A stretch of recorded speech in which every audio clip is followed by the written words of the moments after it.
जय हिंद साथियों, मैं आपका मेज़बान भागीरथ बीजीएस और बीएड के प्लेटफॉर्म पे एक बार फिर से आपका स्वागत है।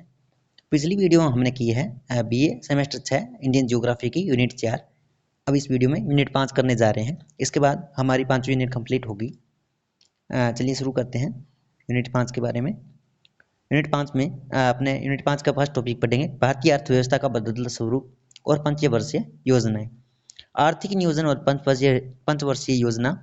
स्वतंत्रता प्राप्ति के बाद भारत ने समाजवादी और कल्याणकारी राज्य की अवधारणा को अपनाते हुए नियोजित आर्थिक विकास का मार्ग चुना।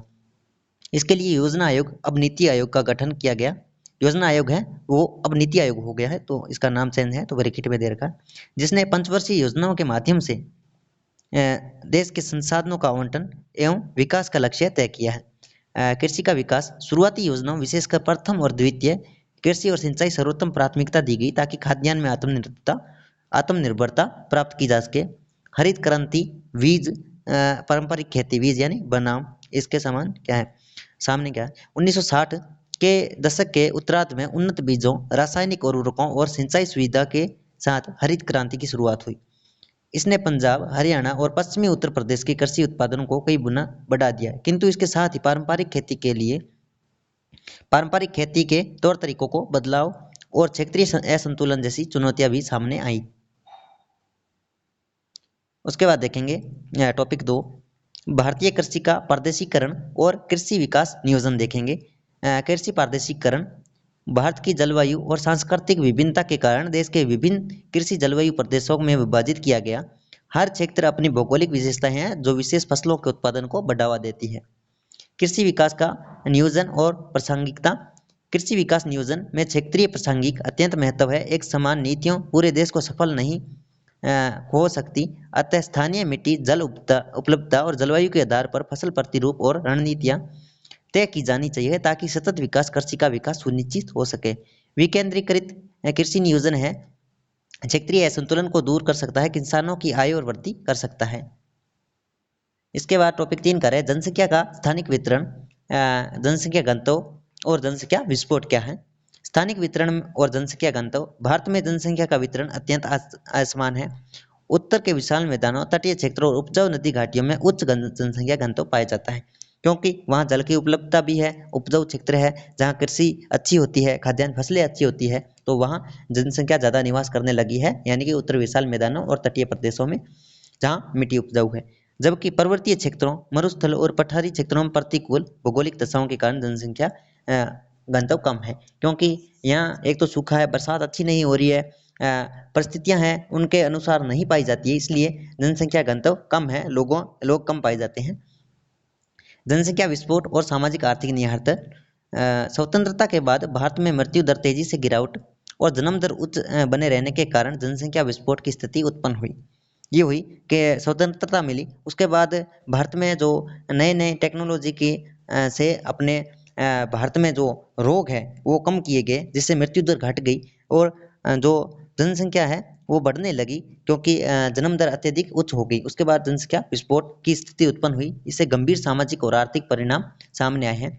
गरीबी, बेरोजगारी, कुपोषण की समस्या, यानी कि लोगों में की अधिकता बढ़ी है, खाद्यान्न की कमी आई है, जगह की कमी आई है, उपजाऊ जगह की कमी आई है, जिससे बेरोजगारी, गरीबी और कुपोषण की समस्या बढ़ती हुई है।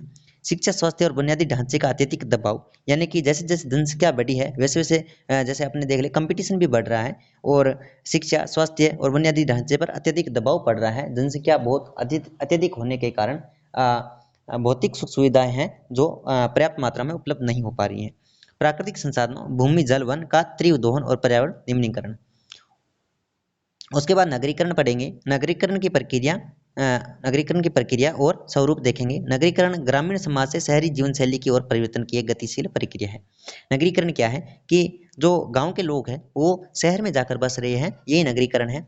भारत में औद्योगिकरण और आर्थिक उदारीकरण के नगरीकरण की गति अत्यधिक तीव्र हो गई है कि भारत में उद्योगों के कारण जो आर्थिक आर्थिक कमाई के कारण लोग नगरों की ओर जाके बसने लगे हैं। वहाँ उद्योगों में काम करने के लिए जो गांवों से शहरों की ओर पलायन कर रहे हैं। ग्रामीण क्षेत्रों से शहरों की ओर होने वाला पलायन महानगरों का विस्तार का मुख्य कारण है। चुनौतियां और समाधान। तीव्र नगरीकरण के कारण महानगरों में गंदी बस्तियां का विकास, आवास की कमी, यातायात की समस्या, प्रदूषण और बुनियादी सेवाओं का अत्यधिक भार जैसे गंभीर समस्याएं उत्पन्न हो रही हैं। इसके समाधान के लिए स्मार्ट सिटी मिशन, शहरी योजना, ग्रामीण क्षेत्रों में रोजगार सृजन का बल देना आवश्यक है ताकि संतुलन विकास हो सके। यानी कि जो अपने ग्रामीण क्षेत्र हैं उसमें सरकार द्वारा नई नई योजनाएं चलाई जाएगी, उनको रोजगार दिया जाएगा, तो जो ग्रामीण लोग हैं वो शहरों की ओर पलायन नहीं करेंगे और गांव में ही स्थगित स्थायी निवास करने लगेंगे, जिससे शहरीकरण कम रहेगा और गांवों में भी पर्याप्त मात्रा में घनत्व रहेगा। ठीक है, उसके बाद अपनी यूनिट 5 यहीं कंप्लीट होती है। नेक्स्ट वीडियो में अपने बात करेंगे किसी और बीए के सब्जेक्ट पर। कमेंट में बताइए कि आगे की क्लास किस पर बनानी चाहिए। अब हमारी बीए की 500 यूनिट इसी वीडियो में कंप्लीट होती हैं। बीजीएस ऑर्बिट के प्लेटफॉर्म से जुड़े रहने के लिए और लगातार बीए की क्लासेस पाने के लिए बीजीएस ऑर्बिट को सब्सक्राइब कीजिए। आपको इन 500 यूनिट की पीडीएफ चाहिए तो हमारे जो टेलीग्राम का ग्रुप है उसमें मिल जाएगा।